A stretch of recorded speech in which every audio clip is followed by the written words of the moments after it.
نحمدہ و نصلی علی رسولہ الکریم اما بعد فاعوذ باللہ من الشیطان الرجیم بسم اللہ الرحمن الرحیم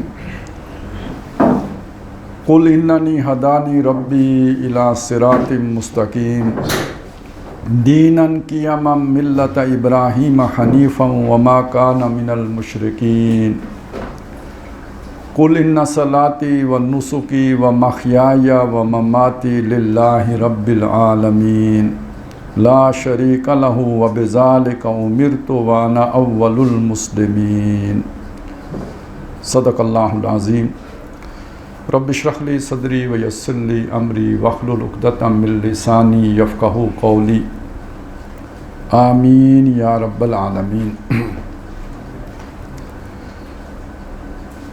دین اسلام میں ابراہیم علیہ السلام کی حیثیت قرآن مجید نے ایک مکمل امت کی بھی بیان کی ہے کہ ابراہیم خود ایک مکمل امت تھے، یعنی ایک نئی ریت ڈالنے والے، ایک نئی رسم ڈالنے والے، ایک نیا ٹرینڈ سیٹ کرنے والے۔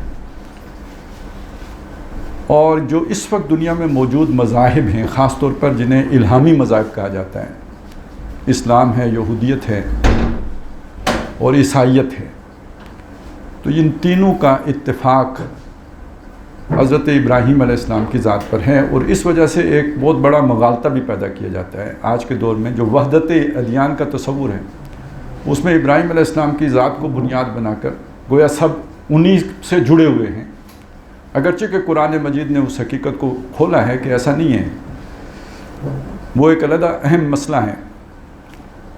لیکن یہ کہ جو مشرکین مکہ تھے، دعویٰ ان کا بھی یہ تھا کہ ہم ابراہیم علیہ السلام کے مذہب پر ہیں۔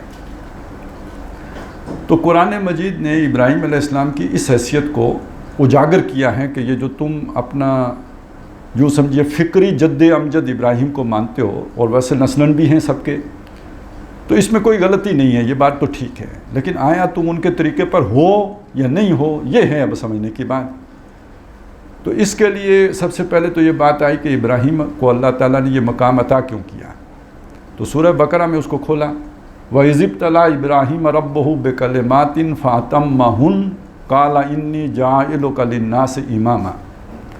اور یاد کرو کہ جب ابراہیم کو اس کے رب نے بعض امتحانات سے گزارا اور انہوں نے اس پہ وہ پورے اترے، تو اللہ تعالیٰ نے ان سے کہا کہ میں تجھے دنیا کی امامت دوں گا، لوگوں کا امام بناؤں گا۔ قَالَ وَمِن ذُرِّيَّتِي، تو انہوں نے کہا میری اولاد۔ اب یہ دیکھیے اولاد کون ہے؟ یہ جو اسحاق علیہ السلام اور یعقوب علیہ السلام کی اولاد ہے، جو بنی اسرائیل کہلاتے ہیں، یہ کس کی اولاد ہے؟ ابراہیم کی اولاد ہے۔ اور یہ جو انہی میں سے عیسائی بھی بنے ہیں، حضرت عیسیٰ علیہ السلام اسی نسل میں سے تھے، تو جو ان کو ماننے والے ہیں وہ عیسائی کہلاتے ہیں۔ جو مکہ میں رہتے ہیں، جن کو ہم مشرکین کہتے ہیں، قرآن بھی مشرک کہتا ہے جن کو، وہ کون ہیں؟ وہ اسماعیل کی اولاد ہیں۔ تو یہ سارے ابراہیم کی اولاد ہیں یا نہیں؟ تو یہی تو ابراہیم علیہ السلام نے پوچھا تھا، وَمِن ذُرِّيَّتِي، میری اولاد کا کیا بنے گا؟ قَالَ لَا يَنَالُ عَهْدِ الظَّالِمِينَ، تو اللہ نے اسی موقع پر یہ بات کلیئر کر دی تھی کہ میرا وعدہ ظالموں سے نہیں ہے۔ اس کا یہ مطلب ہے کہ وعدہ ہے، لیکن جو ظالم ہوں گے وہ مستثنا ہوں گے اس وعدے سے، ان کے لیے یہ وعدہ نہیں ہے۔ امامت تیری اولاد میں رہے گی، لیکن جو ظالم ہیں ان کے ساتھ میرا وعدہ نہیں ہے۔ اچھا، یہ سورہ، ہمارے پاس وقت نہیں ہے، لیکن اگر 10واں رکوع پڑھیں سورہ انعام کا، تو اس میں وہ پوری لڑی بیان کی گئی ہے ابراہیم علیہ السلام سے لے کے محمد رسول اللہ صلی اللہ علیہ وسلم تک، جس میں حضرت داؤد علیہ السلام کا بھی ذکر ہے، سلیمان علیہ السلام کا بھی ذکر ہے، حضرت ایوب کا بھی ذکر ہے، حضرت یوسف علیہ السلام کا بھی ذکر ہے، حضرت زکریا، حضرت یحییٰ، حضرت عیسیٰ اور حضرت لوط علیہ السلام، ان سب کا ذکر کر کے کہا گیا۔ آخر میں جا کے جو اس بات کو ختم کیا گیا کہ نبی صلی اللہ علیہ وسلم سے خطاب کر کے کہا گیا، اولئک الذین ھدی اللہ فبہداہ مقتدہ، اے نبی صلی اللہ علیہ وسلم، یہ وہ لوگ ہیں کہ جن کو اللہ نے ہدایت دی ہے۔ وہ ابراہیم سے یہ لڑی چلی آ رہی ہے، امامت ان میں رہی ہے، تو آپ بھی ان کی دی ہوئی ہدایت کی پیروی کریں۔ تو یہ پورا آپ کے سامنے سلسلہ ہے۔ وہ جو بات کہی گئی تھی کہ ابراہیم ایک امت، اس امت کا ایک یوں سمجھے کڑیاں ہیں ایک کے بعد دوسری، تو وہ پوری کڑیاں قرآن مجید نے بیان کر کے سامنے رکھ دیں۔ ساتھ میں مستثنا کر دیا ان لوگوں کو کہ جو ظالم ہیں، اور ظالم سے مراد اگر آپ شرک لیں تو بھی واضح ہے، گناہ گار لیں تو بھی واضح ہے کہ جو اس لائن کو چھوڑ دیں گے جو ابراہیم کی لائن ہے ان کو امامت نہیں ملے گی۔ اب وہ لائن کیا ہے؟ سورہ انعام میں ابراہیم علیہ السلام کا ذکر بار بار آیا ہے۔ ایک تو یہ میں نے آپ کو بتایا 10ویں رکوع میں وہ پوری کڑیاں بیان کی، اس سے پہلے یہ جو رکوع ہے 9، بلکہ وہ جو کڑیاں بیان کی ہیں، ہاں جی وہ 10ویں رکوع میں کی ہیں، اور جو 9واں رکوع ہے اس میں ذکر آیا ہے وہ جو ان کی فکری ارتقاء ہوا ہے کہ وہ رات کو لما جن علیہ اللیل رأى کوكبا اور قال ھذا ربی فلما افل قال لا احب الافلین، یہ جو سارا سلسلہ چلا اور آخر میں انہوں نے جا کے کیا کہا؟ انی وجہت وجہی للذی فطر السماوات والارض۔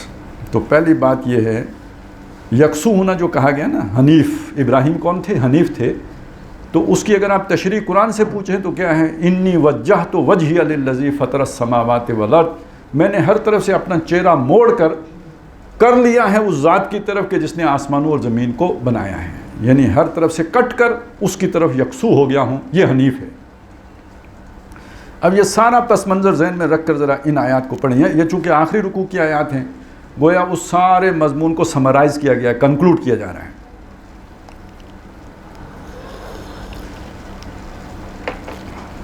اور اسی سے پتہ چلے گا کہ دین ابراہیم پر کون ہے اور کون ہے جو ظالم ہو کے اس رستے سے ہٹ گیا، اور صراط مستقیم کیا ہے جو ہم مانگتے ہیں، اہدنا الصراط المستقیم جو روز مانگتے ہیں وہ کیا ہے۔ فرمایا قل، اے نبی حضور سے خطاب ہے، آپ فرما دیجئے اننی ہدانی ربی الی صراط مستقیم، بے شک میرے رب نے میری رہنمائی کر دیا صراط مستقیم کی طرف۔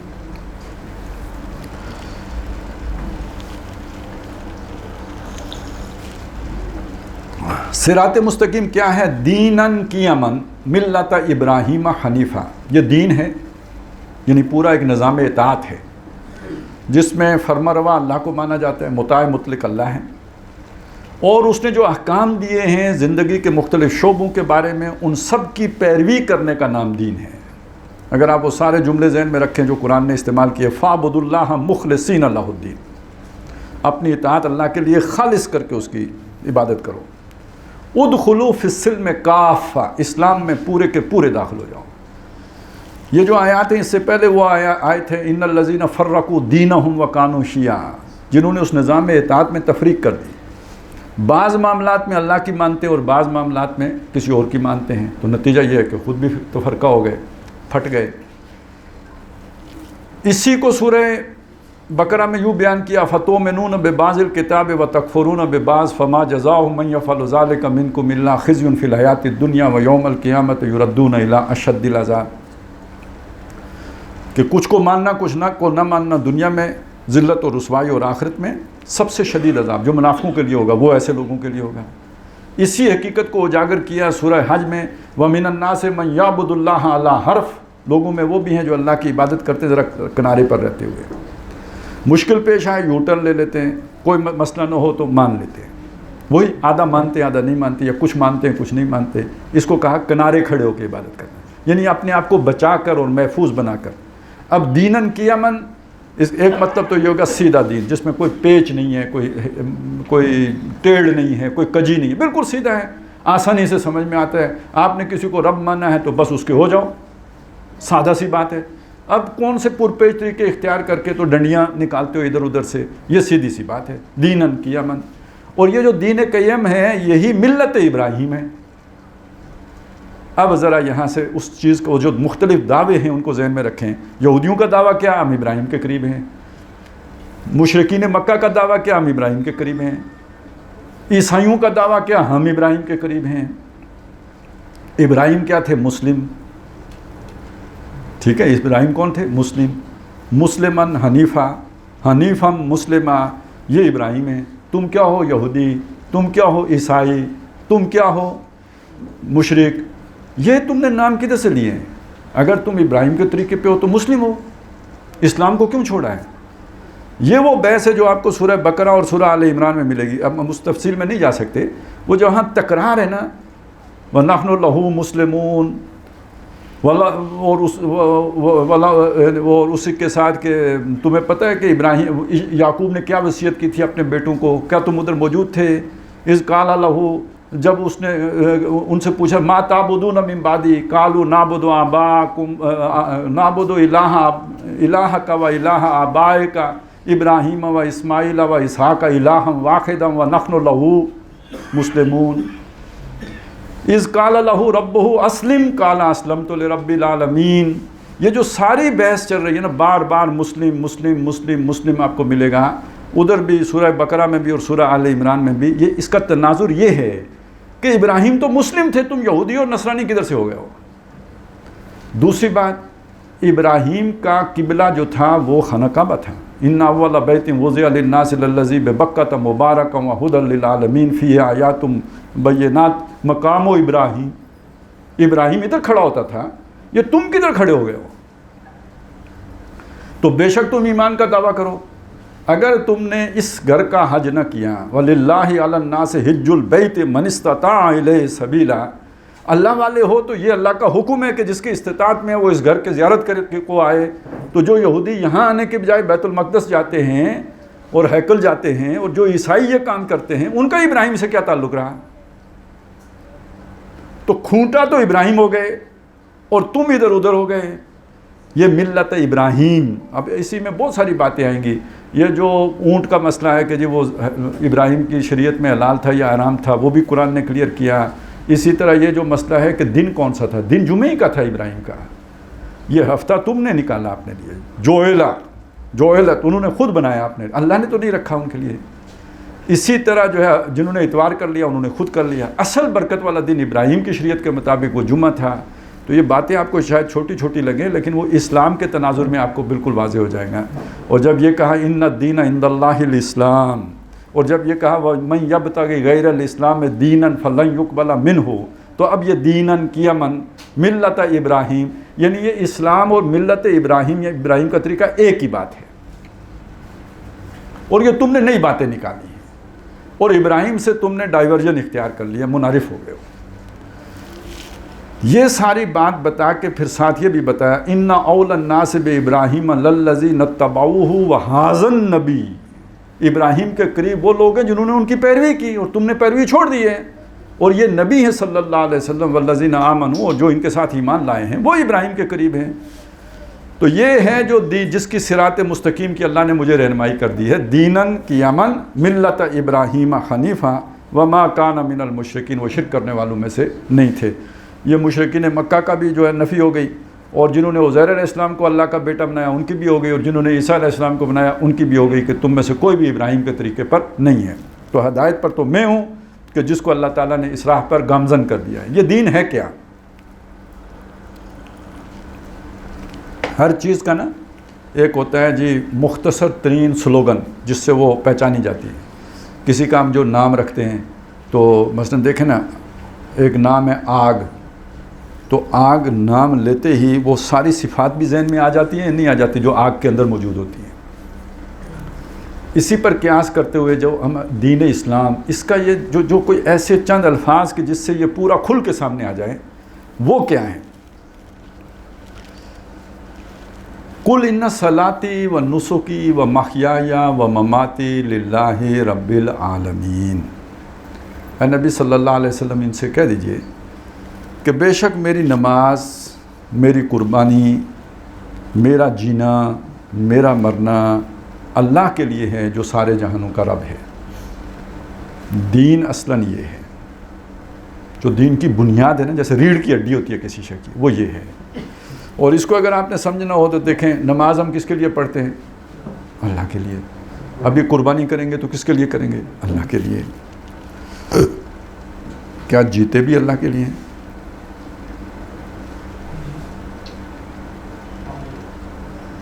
اور کل مریں گے اللہ کی راہ میں مریں گے، یا بس جب وہ جسم جو ہے نا وہ جواب دے جائے گا تو روح نکل جائے گی؟ اس طرح تو حیوان بھی مرتے ہیں، ہم بھی مر گئے، کسی مقصد پہ مرے ہیں۔ اب ذرا لے آئے نا ابراہیم علیہ السلام کو یہاں، جب آپ نے پوری قوم کے مقابلے میں کہا کہ انی وجہت وجہی للذی فطر السماوات والارض، تو قوم کی مخالفت مول لی یا نہیں لی؟ صرف یہاں رکے نہیں، بادشاہ کے سامنے کھڑے ہو کے حق کا اعلان کیا، اعتراف کیا، پھر بھی نہیں رکے۔ اس سے اگلی بات یہ کی کہ ان کے بتوں کو توڑ کر گویا انہیں چیلنج کیا، پھر ان کے لیے آگ جلائی گئی، اس میں چھلانگ لگا دی۔ اب آپ کو سمجھ آئی، جینا اللہ کے لیے اور مرنا اللہ کے لیے۔ وہ پھر جب آپ یہاں پہنچ گئے تو پھر اللہ نے امر کر دیا، پھر تو آگ کو بھی ٹھنڈا کر دیا نا۔ تو اللہ تو یہ ہمارا نقطہ نظر اگر آپ دیکھیں تو ہماری خواہش یہ ہوتی ہے کہ اللہ آگ جل رہی ہے، کیسے چھلانگ لگاؤں؟ پہلے تو بجھا، پھر میں چھلانگ لگاؤں گا۔ پہلے حالات موافق ہو جائیں، سیٹ ہو جائے سارا کچھ، پھر میں چھلانگ لگاؤں گا۔ ابراہیم علیہ السلام نے چھلانگ لگائی، اس کے بعد آگ ٹھنڈی کی گئی، پہلے تو نہیں ٹھنڈی ہوئی۔ اب یہ اس کو سامنے لے آئیں، وَمِنَ النَّاسِ مَن يَعْبُدُ اللَّهَ عَلَىٰ حرف کے، کہ مشکل دیکھ کے رک جاتے ہیں اور آسانی دیکھ کے چل پڑتے ہیں۔ تو ابراہیم کا طریقہ کیا ہے؟ مشکل ہو یا آسانی ہو، میں نے تو کرنا ہی کرنا ہے۔ یہ ہے ان صلاتی و نسکی و محیای و مماتی للہ رب العالمین، جیسے نماز اور قربانی اللہ کے لیے کرتا ہوں، ایسے جیتا اور مرتا بھی اللہ کے لیے ہے۔ یہ دین ہے اصل۔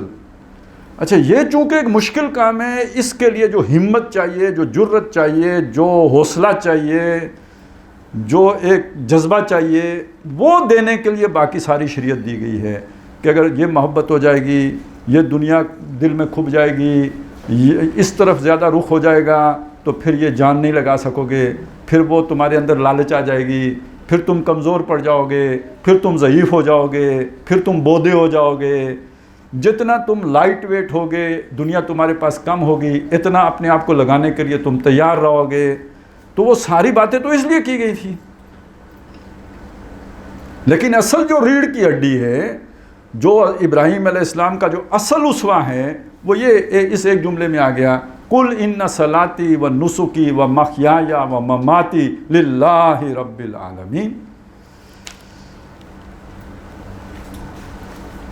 لا شریک لہ، اس کا کوئی شریک نہیں ہے، وبذالک امرت، اب یہ یہاں حضور صلی اللہ علیہ وسلم، وہ تو ساری بات ابراہیم علیہ السلام کی آ گئی، تو اے نبی آپ ان کو بتا دیں مجھے اسی کا حکم دیا گیا ہے، دیناً قیما ملت ابراہیم حنیفا وما کان من المشرکین، قل ان صلاتی و نسکی و محیای و مماتی للہ رب العالمین، اور کہہ دیجئے مجھے اسی کا حکم دیا گیا ہے، وَأَنَا أَوَّلُ الْمُسْلِمِينَ، اور میں پہلا مسلمان ہوں۔ کیا مطلب؟ مسلم کا لفظ پھر آ گیا، یہ مسلم کا لفظ ابھی ہمارے سامنے کھل کے آ جائے گا، اس کا مطلب کیا ہے؟ ابھی اتنا سمجھ لیجئے کہ اسلام کی بات آ گئی، میں پہلا مسلم ہوں، اور یہ پہلے کو ذرا سمجھ لیں یہاں اس کا کیا مطلب ہے۔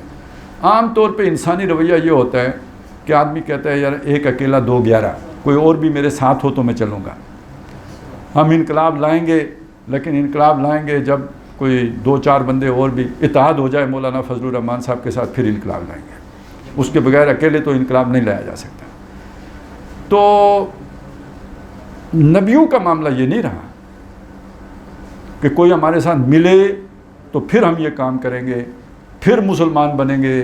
اول المسلمین، اور کوئی ہو یا نہ ہو میں پہلا مسلم ہوں، میں تو اب اسی رستے پر چلوں گا، ان صلاتی و نسکی و محیای و مماتی للہ رب العالمین۔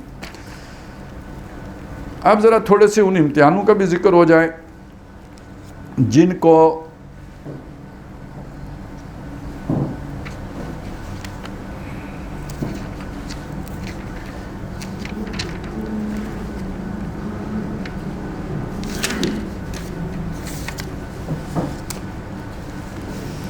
جس سے ان صلاتی و نسکی و محیای و مماتی للہ رب العالمین کا ایک اندازہ ہوگا۔ یہ سورہ صافات ہے، اس میں اللہ تعالیٰ نے تمام نبی جو بھی آئے، جلیل القدر اور خاص طور پہ اولو العزم من الرسل جو تھے، ان کا ذکر کیا ہے، ان کو جو حالات و واقعات پیش آئے ان کا تذکرہ کیا ہے۔ نوح علیہ السلام کا ذکر کرنے کے بعد ابراہیم علیہ السلام کا ذکر کیا ہے، اور فرمایا ہے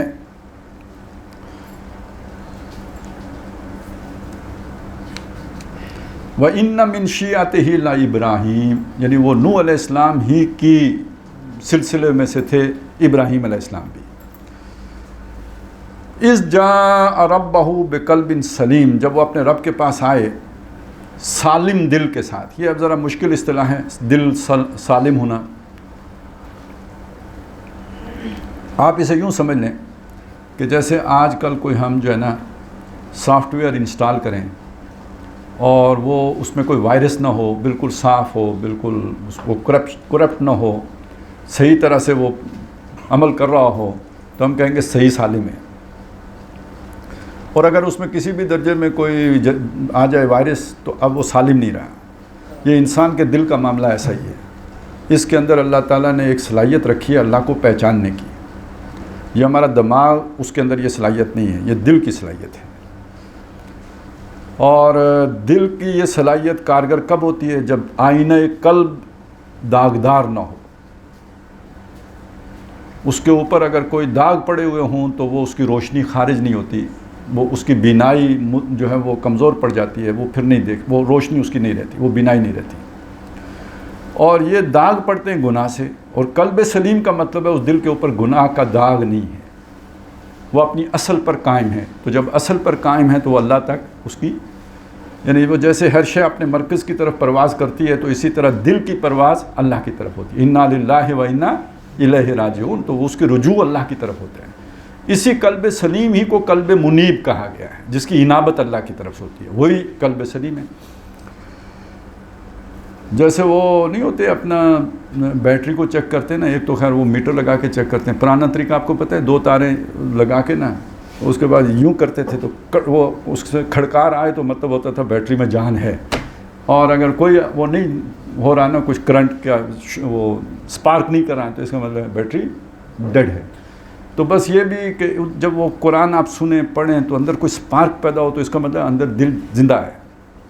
وہ نہیں ہو رہا تو اس کا مطلب دل صاحب جو ہے نا، ویسے میڈیکلی تو ابھی بہت پرفیکٹ دل ہوگا، ہو سکتا ہے وہ آپ 15 میل فی گھنٹہ کی رفتار سے دوڑ لگا سکتے ہوں.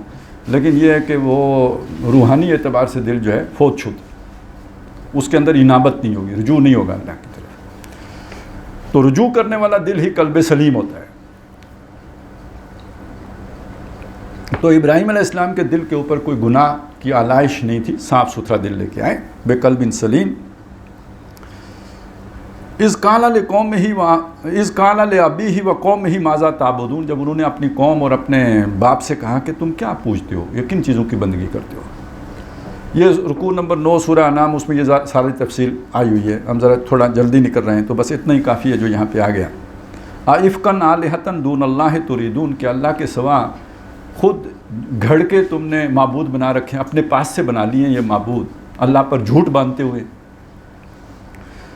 فما ظنکم برب العالمین، تو سارے جہانوں کے رب کے بارے میں تمہارا کیا خیال ہے. اس میں یہ مطلب بھی ہے کہ اس کی کتنی تمہیں معرفت حاصل ہے، اس کی کتنی پہچان ہے تمہیں. یعنی اصل میں تو تم نے اس کو نہیں پہچانا، اس لیے ان کو اور ان کو بنایا. ما قدر اللہ حق کا قدر ہی. اور دوسرا اس کے اندر ایک دھمکی بھی ہے کہ اس کی اتنی بڑی گستاخی کر کے تو تم کیا سمجھتے ہو کہ امن میں رہو گے، سکون میں رہو گے. یہ تشریح میں اصل میں وہی سورہ انعام کے اس رکوع کو سامنے رکھ کر رہا ہوں کہ جب ابراہیم علیہ السلام نے ستارے کو بھی کہہ دیا رب نہیں ہے، چاند کو بھی کہہ دیا نہیں ہے، سورج کو بھی کہہ دیا نہیں ہے، اور آخر میں کہہ دیا کہ اگر میرے رب نے مجھے ہدایت نہ دی تو میں گمراہوں میں سے ہو جاؤں گا، اور پھر یہ بھی کہہ دیا کہ انی وجہت وجہی للذی فطر السماوات والارض حنیفا وما انا من المشرکین. گویا قوم کو کوڑا جواب دے دیا کہ اب تو میں تو بس اس ایک کا ہو گیا ہوں، باقی سب سے کٹ گیا ہوں. اس کے بعد کیا ہوا؟ اس کے بعد قوم نے ان سے جھگڑا کیا. وحاجہ قوم نے محاجہ کیا، آرگومنٹ کیا، جھگڑا کیا اور ڈرایا ابراہیم علیہ السلام کو کہ ان کی گستاخی کرنے کے بعد تمہاری زندگی اجیرن ہو جائے گی.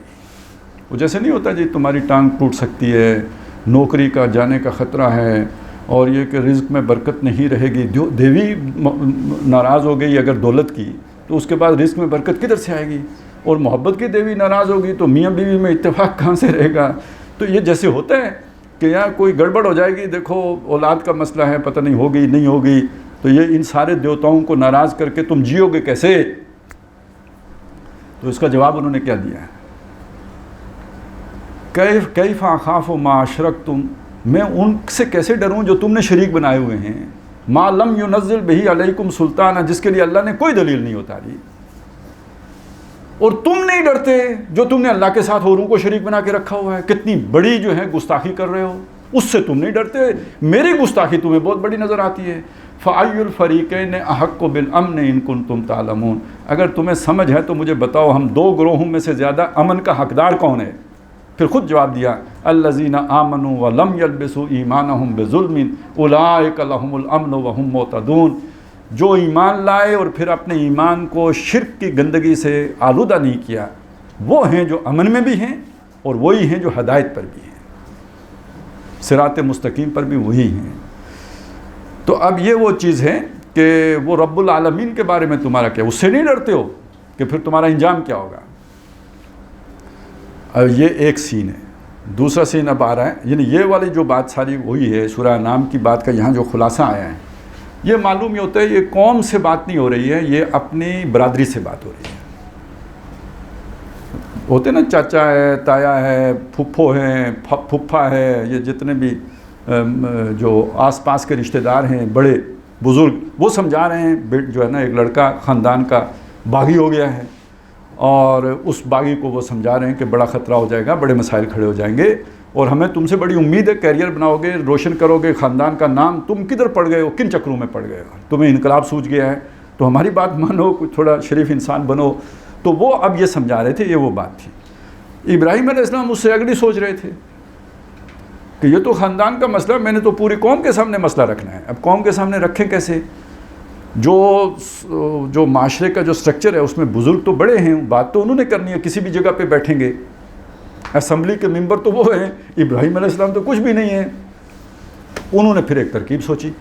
ترکیب یہ تھی کہ ایک وقت ایسا آتا تھا کہ جس میں وہ سارے لوگ باہر جا کر ستاروں کی پوجا کیا کرتے تھے. جیسے وہ ہوتا ہے نا 3-4 دن کے لیے میلہ بھی ہے اور جشن بھی ہے اور عبادت بھی ہے، سارا کچھ مکس ہوتا ہے نا، یہ جو اس طرح کے مذہبی تہوار ہوتے ہیں، تو وہ جاتے تھے. اس موقع پہ ابراہیم علیہ السلام نے ٹھان لی کہ میں نہیں جاؤں گا.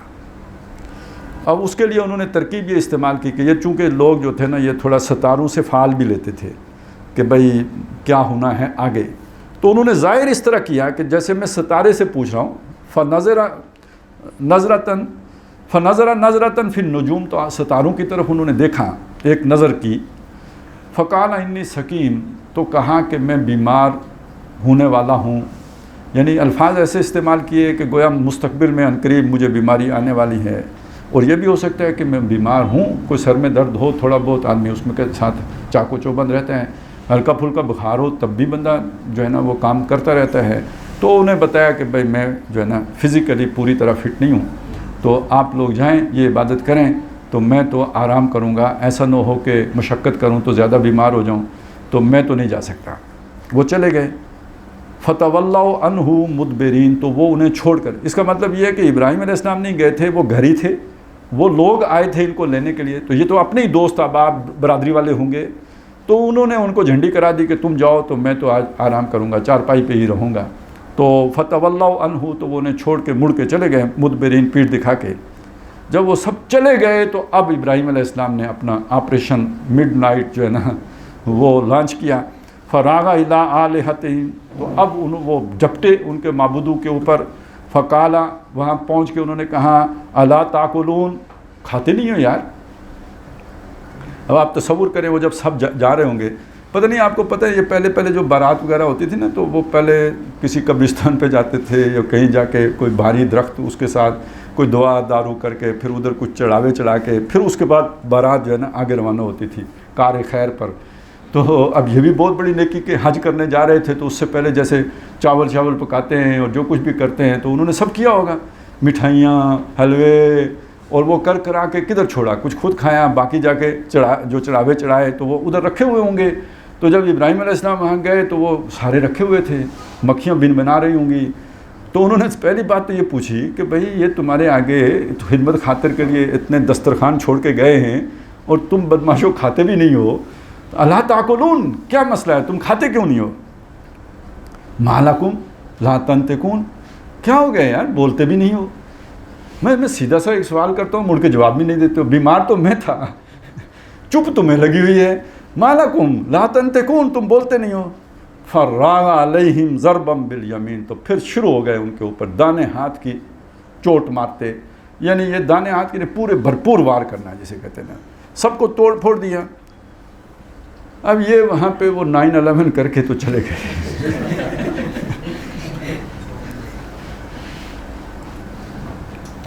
اس کی زیادہ تفصیل جو ہے نا وہ دوسری جگہ پہ آئی ہے۔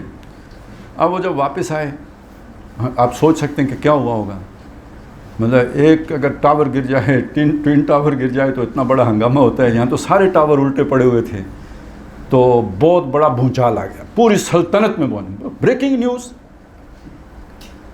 بڑے سے بڑے چینل سے لے کے چھوٹے یوٹیوبر تک ایک ہی نیوز چل رہی ہے کہ بھائی ٹوٹ گیا، پھوٹ گیا، ہلاکت ہو گئی، بربادی ہو گئی، تباہی آئے گی۔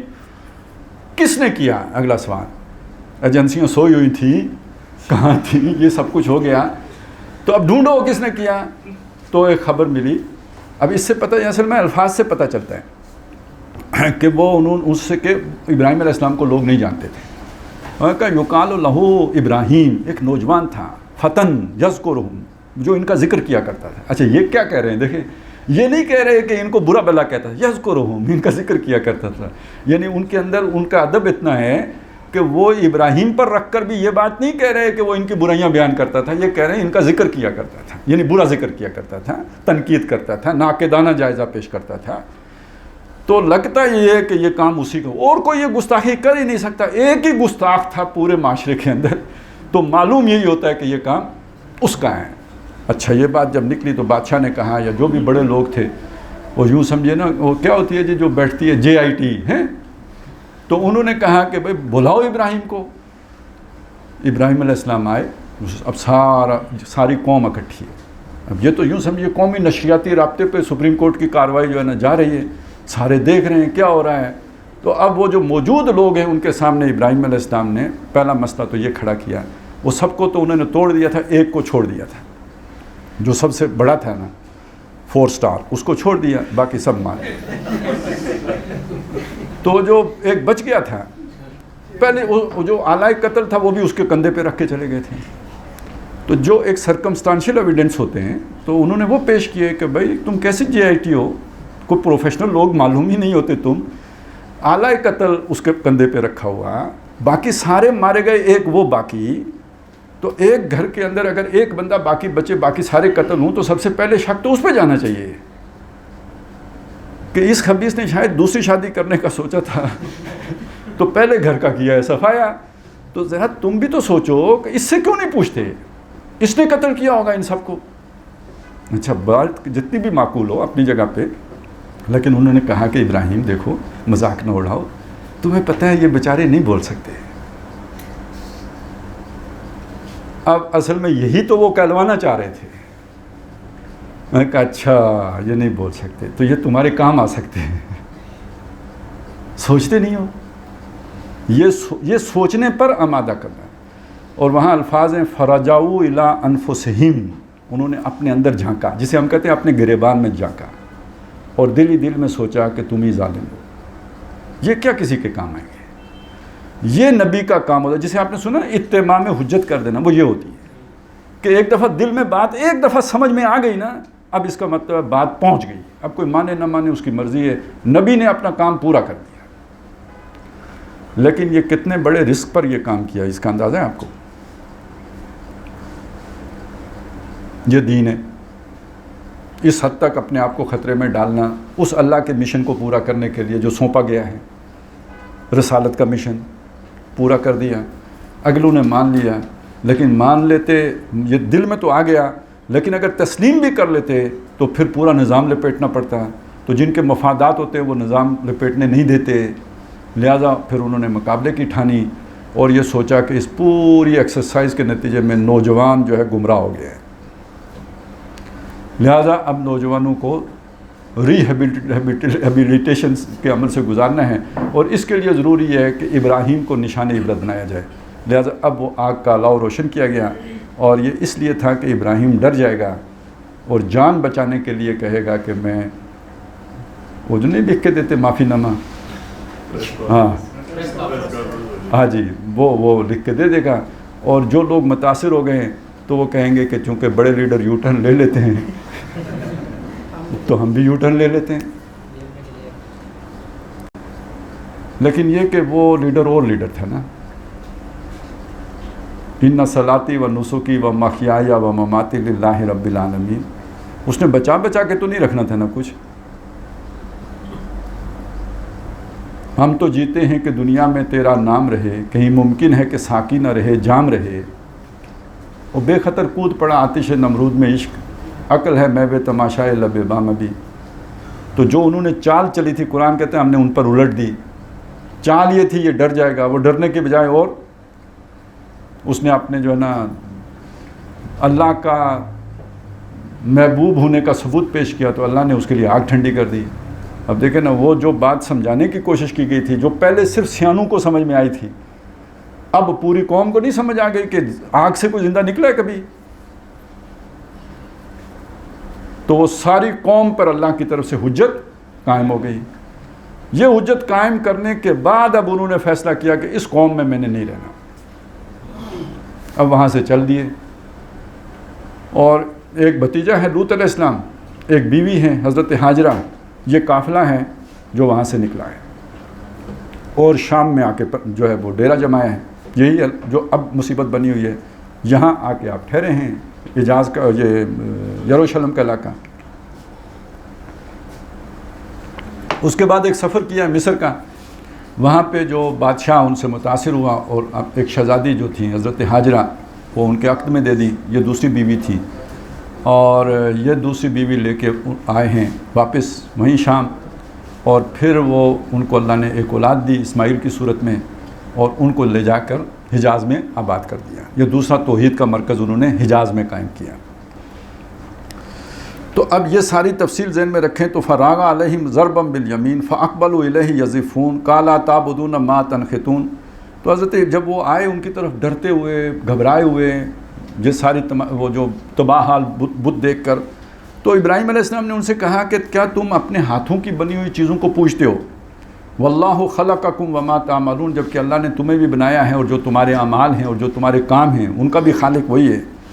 قالوا ابنوا لہ بنیانا, انہوں نے کہا کہ اس کے لیے ایک بہت بڑا الاؤ روشن کرو, ایک عمارت بناؤ, کھائی بناؤ. فالقوہ فی الجحیم, اور اسے دیکھتی ہوئی آگ میں ڈال دو. فارادوا بہ کیدا فجعلناہم الاسفلین, تو انہوں نے ایک تدبیر کی, چال چلی, اللہ نے انہی کو نچلا کر دیا, ان کی چال ان پر الٹ دی. وقال انی ذاہب الی ربی سیہدین, تو انہوں نے کہا میں ہجرت کرتا ہوں اپنے رب کی طرف, وہ مجھے رہنمائی دے گا. ربی حب لی من الصالحین, اب انہوں نے دعا کیا میرے رب مجھے نیک اولاد عطا فرما. فبشرناہ بغلام حلیم, تو ہم نے اس کو خوشخبری دی ایک بردبار بیٹے کی, یعنی حضرت اسماعیل کی, جو حضرت ہاجرہ کے بطن سے ہوئے. اور بتایا جاتا ہے کہ 87 برس عمر تھی اس وقت حضرت ابراہیم علیہ السلام کی جب یہ بیٹے کی ولادت ہوئی ہے. فلما بلغ معہ السعی, جب وہ ان کے ساتھ بھاگ دوڑ کرنے کے قابل ہو گئے, یعنی یہ بتایا جاتا ہے کہ 13 سال عمر تھی ان کی, اپنی عمر 100 سال ہو گئی, اسماعیل علیہ السلام کی عمر 13 سال تھی.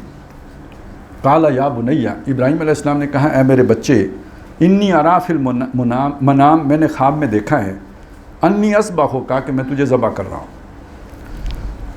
فانظر ماذا ترى, تو پھر تو دیکھ تیرا کیا خیال ہے.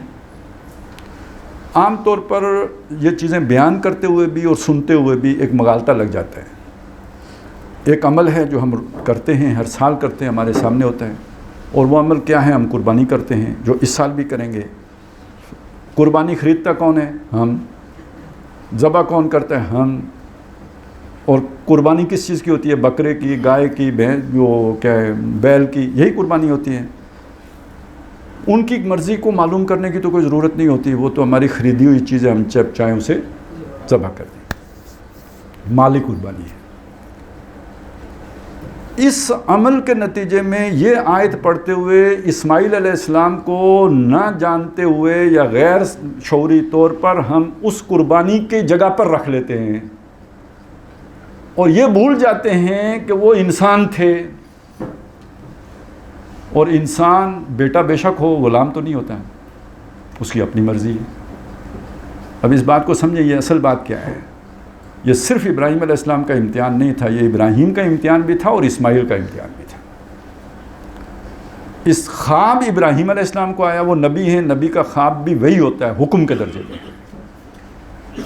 جیسے نبی اگر کوئی خواب میں چیز دیکھے کہ اس نے بیت المقدس کی طرف رخ کر کے نماز پڑھنی ہے تو پوری امت نے بھی ادھر ہی رخ کر کے پڑھنی ہے، اتباع اس نے رسول کا کرنا ہے۔ خواب امت کو نہیں آیا، خواب نبی کو آیا۔ اسی طرح یہ خواب ابراہیم علیہ السلام کو آیا، لیکن عمل کا آرڈر جہاں ابراہیم علیہ السلام کے لیے تھا وہاں اسماعیل علیہ السلام کے لیے بھی تھا۔ تو ابراہیم علیہ السلام نے جب اس خواب کو بیٹے کے سامنے پیش کیا کہ میں نے یہ دیکھا ہے، گویا اس میں انڈرسٹوڈ یہ ہے کہ میں تو یہ عمل کرنے کے لیے تیار ہوں جو میں نے دیکھا ہے، فانظر ماذا ترى، اب تو بتا تیری کیا رائے ہے۔ تو بیٹا کس کا تھا؟ ابراہیم کا۔ اس نے کیا رائے دینی تھی؟ جواب سنیے، قال یا ابت افعل ما تؤمر، بیٹے نے کہا ابا جان جس کا آپ کو حکم دیا گیا ہے وہ کر گزریے، ستجدنی انشاءاللہ من الصابرین، اگر اللہ نے چاہا تو آپ مجھے صبر کرنے والوں میں سے پائیں گے۔ تو یہ قربانی یک طرفہ نہیں ہے، ابراہیم علیہ السلام کی قربانی نہیں ہے، یہ اسماعیل علیہ السلام کی بھی اتنی بڑی قربانی ہے، بلکہ بعض اعتبارات سے بڑھ کر ہے۔ وہ تو اپنی جان دے رہے ہیں نا۔ یہ ہے وہ ان صلاتی و نسکی و محیای و مماتی للہ رب العالمین، اور اصل دیناً قیاما ملت ابراہیم حنیفہ، یہ ہے۔ لہذا آگے الفاظ سنیں، فلما اسلما، یہ ہے اسلام۔ جب دونوں نے سر تسلیم خم کر لیا، اللہ کے ہر حکم کے آگے سر طاعت خم کر دینا اسلام ہے۔ ادخلوا فی السلم کافہ، آدھا تیتر آدھا بٹیر نہ کرو، کنارے مت کھڑے ہو، بیچ منجدار کے کودو، کشتیاں جلا کے میدان میں آؤ، کسی حکم سے منحرف نہ ہو، یہ ہے سر طاعت خم کرنا۔ جان جاتی ہے تو جائے۔ جب دونوں نے اس کے لیے سر طاعت خم کر دیا، وَتَلَّهُ لِلْجَبِينِ، اور ابراہیم علیہ السلام نے ان کو ماتھے کے بل لٹا دیا، وَنَادَيْنَاهُ أَن يَا إِبْرَاهِيمُ، تو ہم نے پکارا اے ابراہیم، قد صدقت الرؤیا، تو نے اپنا خواب سچ کر دکھایا۔ اِنَّا كَذَلِكَ نَجْزِي الْمُحْسِنِينَ، اسی طرح ہم نیکوکاروں کو بدلہ دیتے ہیں۔ إِنَّ هَذَا لَهُوَ الْبَلَاءُ الْمُبِينُ، اب یہ اللہ تعالیٰ خود فرما رہے ہیں کہ بے شک یہ بہت بڑا امتحان تھا، واضح کھلا امتحان تھا، بڑا مشکل امتحان تھا۔ وَفَدَيْنَاهُ بِذَبْحٍ عَظِيمٍ، اور ہم نے اس کی جگہ پہ فدیے میں دے دی ایک بہت بڑا جو ہے نا وہ صدقہ، ذبح عظیم، ذبیحہ۔ کہتے ہیں جنت سے کوئی دمبا آیا جو اس کی، یعنی انہوں نے تو چھری چلائی، کوئی کسر نہیں چھوڑی، لیکن جب آنکھ کھولی یا جب دیکھا نگاہ کر کے تو وہ اسماعیل علیہ السلام زندہ سلامت موجود تھے، اور اس کی جگہ پہ جو ہے ایک دمبا ذبح کیا ہوا پڑا تھا۔ لیکن یہ اللہ فرماتے ہیں بہت بڑا جو ہے وہ ایک امتحان تھا جس پر وہ پورے اترے۔ اب یہ دیکھیے پھر سورہ بقرہ کی اس آیت کی طرف جائے کہ وَإِذِ ابْتَلَىٰ إِبْرَاهِيمَ رَبُّهُ بِكَلِمَاتٍ فَأَتَمَّهُنَّ، یہ ہے وہ اتمام کرنا، امتحان میں پورا اترنا، اور اس قربانی کے بدلے میں اللہ تعالیٰ پھر انسان کو عطا کرتا ہے امامت۔ اب یہاں ذرا رکیں، جائزہ لیں۔ جیسے یہودیوں کا دعویٰ یہ تھا کہ ہم ابراہیم کے طریقے پر ہیں، جیسے عیسائیوں کا دعویٰ یہ تھا کہ ہم ابراہیم کے طریقے پر ہیں، جیسے مشرکین مکہ کا دعویٰ یہ تھا کہ ہم ابراہیم کے طریقے پر ہیں، ایسے آج ہم مسلمانوں کا دعویٰ یہ ہے کہ ہم یہ سنت ابراہیمی زندہ کر رہے ہیں۔ اب آپ خود فیصلہ کر سکتے ہیں اصل اس سنت کی روح کیا ہے، اور اس کو دیکھ کر یہ دیکھیں تو پھر ہم کیا رسم تو زندہ کر رہے ہیں، اس کی روح تو ہمارے پیش نظر ہی نہیں، ہمیں پتہ ہی نہیں ہے کتنے دور ہیں۔ اور اگر نتیجے کے طور پر دیکھیں آج دنیا میں ہمیں امامت میسر ہے، کیوں نہیں ہے؟ اللہ کے لیے ہم قربانی نہیں دے سکتے، جہاں مشکل پیش آتی ہے وہاں یو ٹرن لے لیتے ہیں۔ اب آپ دیکھ لیجئے، چھوڑیں یعنی ایک آدمی کو چھوڑیں، قومی سطح پر دیکھیں، سب کو معلوم ہے سود حرام ہے، چلیں مولوی آپ کو نہیں اچھے لگتے چھوڑ دیں، آپ کی اسلامی شرعی عدالت کہہ چکی ہے نا حرام ہے، آپ کے سپریم کورٹ کا شرعی اپیلنٹ بینچ کہہ چکا ہے نا حرام ہے، آپ کہتے ہیں ہمارا نظام ہی نہیں چلتا اس کے بغیر۔ اس کا مطلب یہ ہے کہ اللہ سے پیٹھ موڑنا نظام چلانے کے لیے، دنیا بنانے کے لیے، سازگاری اور کمفرٹ زون میں رہنے کے لیے، تو یہ پھر ابراہیمی طریقہ ہے یا ابو جہلی طریقہ ہے، فرعونی طریقہ ہے، قارونی طریقہ ہے، اور یہودیوں کا طریقہ ہے اور نصرانیوں کا طریقہ ہے؟ تو جب یہ ہوگا تو پھر امامت کیوں لا ینال عہد الظالمین ہوگا یا نہیں ہوگا؟ تو آج پوری امت مسلمہ پٹ کس سے رہی ہے؟ عیسائیوں سے. پٹ کس سے رہی ہے؟ یہودیوں سے. تو سمجھ آ رہی ہے کہ ان سے بھی گئے گزرے ہو گئے نا. ان کے لیے تھا ضربت علیہم الذلۃ والمسکنۃ وباؤوا بغضب من اللہ. آج وہ کیفیت ہماری ہوئی ہے کہ ان کے ہاتھوں ہماری ٹھکائی ہو رہی ہے. تو اس لیے ہو رہی ہے کہ ابراہیمی طریقہ چھوڑ دیا. دوسری بات یہ ہے کہ دیکھیں ہر دور میں شرک بدل کے آتا ہے. شیطان اسے نئے لبادے میں لاتا ہے. پانی دے دیجیے گا.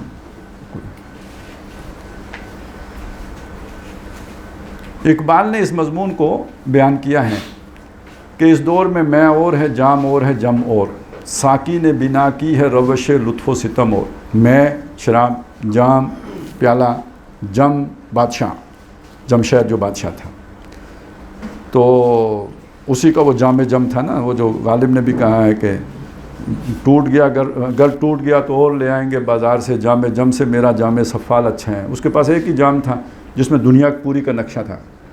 تو وہ اگر ٹوٹ جاتا تو دوسرا تو تھا نہیں اس طرح کوئی دنیا میں. میرا ٹوٹ گیا تو میں اور لے آؤں گا، تو اس سے میرے والا اچھا ہے.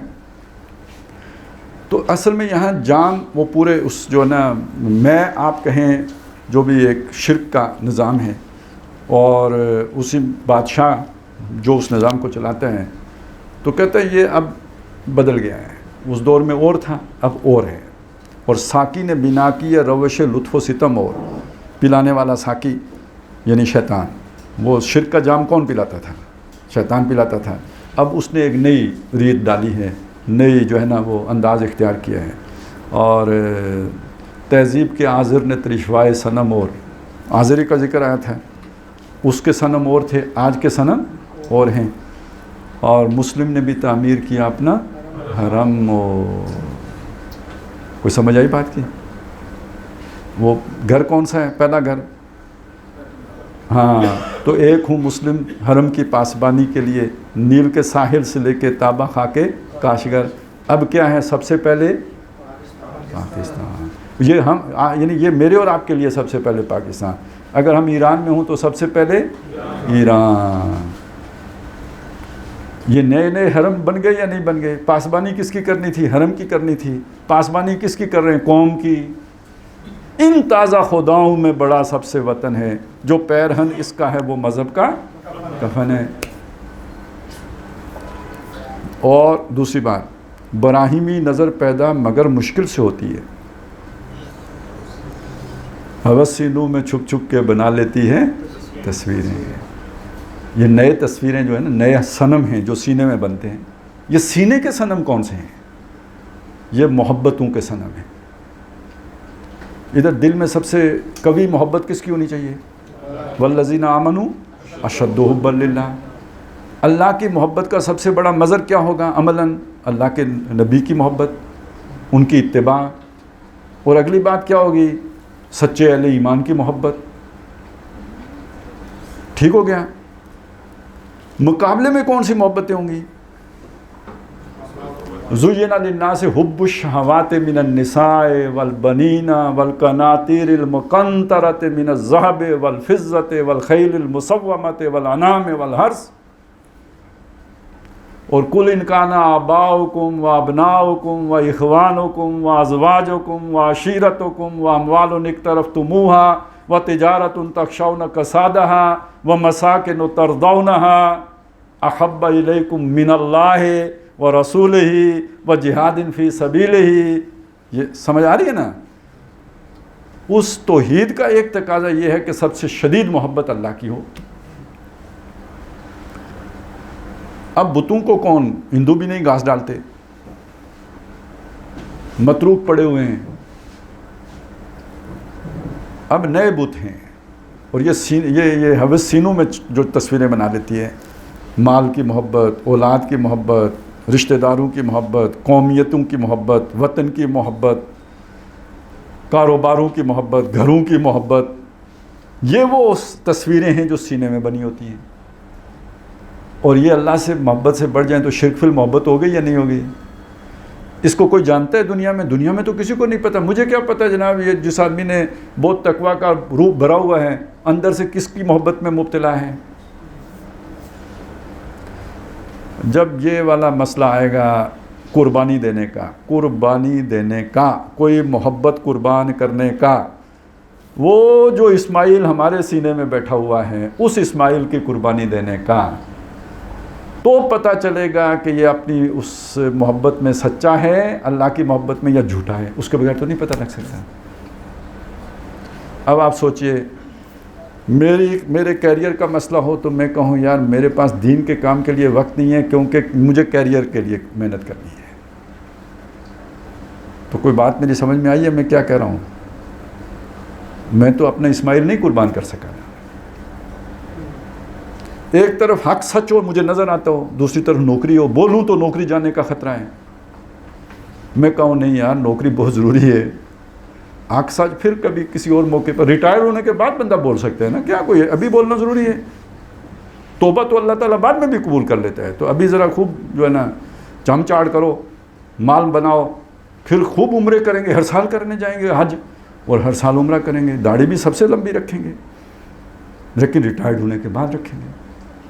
بلکہ یہ کہ ایک 10 کنال کا گھر بنائیں گے اور اس میں ایک جو ہے نا علیحدہ سے ہم خانقاہ بھی بنائیں گے. جمعرات کو خانقاہ میں بیٹھا کریں, باقی اے سی میں بیٹھا کریں گے, ایک دن خانقاہ میں رہیں گے.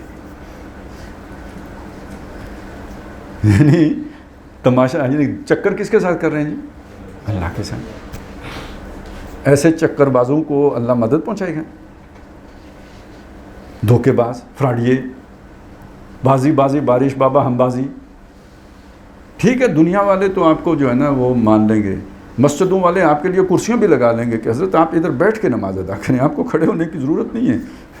ویسے تو چل کے آئیں, وہ تو ہم گھر اسکوٹر نہیں بھیج سکتے آپ کے لیے, چل کے آئیں, لیکن جب آپ مسجد پہنچ جائیں اس کے بعد بیٹھ جائیں. ہاں آرام سے بیٹھیں, تشریف رکھیں. جو وقار بیٹھ کے ہوتا ہے نماز پڑھنے میں وہ کھڑے ہونے میں کہاں. تو آپ کی تو اسپیشل کلاس ہے نا, آپ باقی لوگوں کی طرح نماز پڑھیں تو پھر وہ کیسے, مطلب اس کا کیا فائدہ ہے ایسی نماز کا جو آپ کو عام لوگوں کے برابر کر دے. نہیں, آپ نے بیٹھ کے پڑھنی ہے.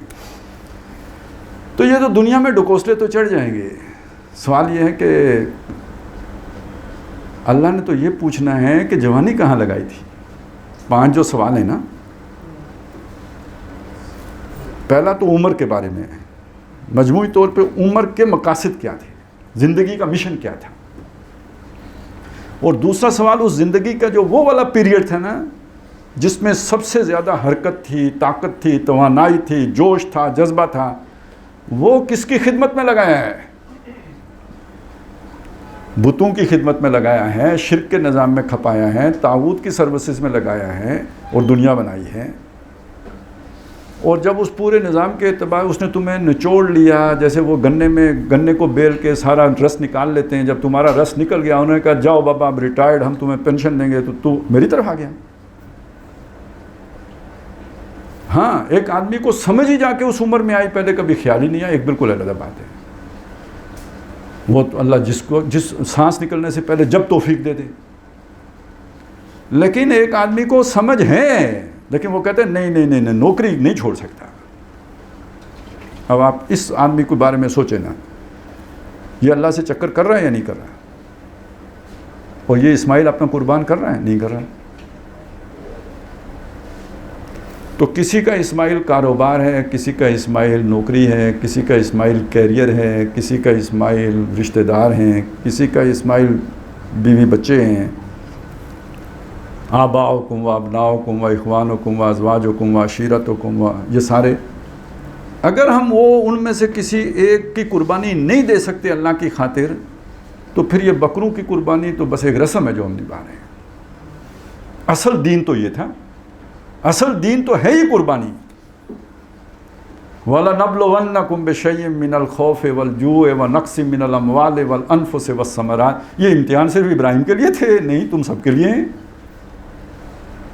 وہ پورے اترے, ان کو امامت مل گئی. تم بھی پورے اترو گے تو تمہیں بھی لیڈری ملے گی, نہیں پورے اترو گے تو ذلیل و رسوا ہوں گے. تو اس یہ قربانی کے موقع پر یہ ہے اصل اس کی اسپرٹ جو ہمیں سمجھ میں آنی چاہیے. یہ سمجھ میں آ جائے تو خود بھی کوشش کرنی چاہیے، اس کو پیش نظر رکھیں اپنی زندگی میں، دوستوں کو، احباب کو، دوسروں کو بھی سمجھانے کی کوشش کرنی چاہیے. وہ کم از کم اپنی تذکیر تو ہوتی رہے گی نا، خود کو تو یاد رہے گا کہ اصل مقصد یہ ہے. تو قرآن مجید نے تو حقیقت میں اس کو جو زندہ رکھا ہے، حضرت ابراہیم علیہ السلام کے اس عمل کو تو اس لیے زندہ رکھا ہے کہ مسلمانوں کے لیے ان کی پوری زندگی بطور اسوے کے سامنے رہے کہ انہوں نے کس کس طرح، کس کس موڑ پر کیا کیا اپنا سب کچھ قربان کیا ہے. اقول قولی ھذا واستغفر اللہ لی ولکم ولسائر المسلمین والمسلمات.